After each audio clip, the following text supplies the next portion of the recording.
স্ক্রিনে যার ছবিটা দেখতেছেন সে হলো তেহারি হুজুর। আরে তার হুঙ্কার যদি শুনেন বুঝছেন, শিয়াল কুত্তা হয়ে যায় আর কুত্তা শিয়াল হয়ে যায়। চলেন তার হুঙ্কার গুলা শুনি, সে কিভাবে হুঙ্কার দেয়। কি কম মানুষ বলে, অনেকে আমাকে ভণ্ড বলে গালি দিচ্ছে, অনেকে আমাকে কেন তোরে বন্ড বলে কেন? কারণটা কি? কারণটা কি? কি কারণে তোরে বন্ড বলবো? কারণটা ক, না তো বুঝবো না, কষে দেখি। তারক বলে গালি দিচ্ছে, অনেকে আমাকে মাজার পূজারি বলে গালি দিচ্ছে। তাহলে মাজার পূজা করস দেখি তো তোরে মাজার পূজা কইয়া গালি মারে। তা তোরে গালি দিব না, তা গালি দিব অন্য মানুষে।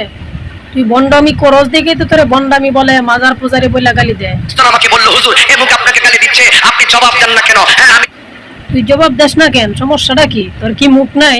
জবাব দে। তোরে না করছে কেডা? জবাব দে। তোরে তো স্বাধীনতা দেওয়া হয়েছে।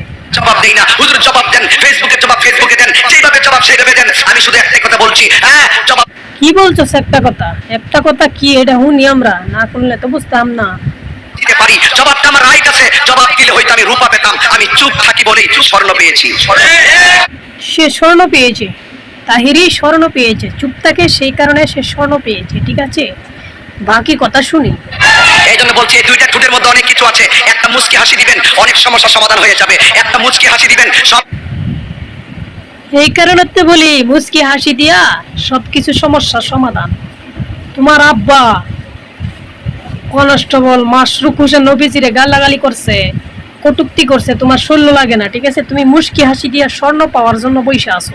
সমস্যার সমাধান হয়ে যাবে। এই ঠোঁটের মধ্যে আরেকটা আছে নীরবতা। এই নীরবতা যখন থাকবেন, অনেক পথে কাছে পারবেন। কথা বলেন ঠিক না বে ঠিক? আরো বড় করে বলেন ঠিক কিনা বলেন।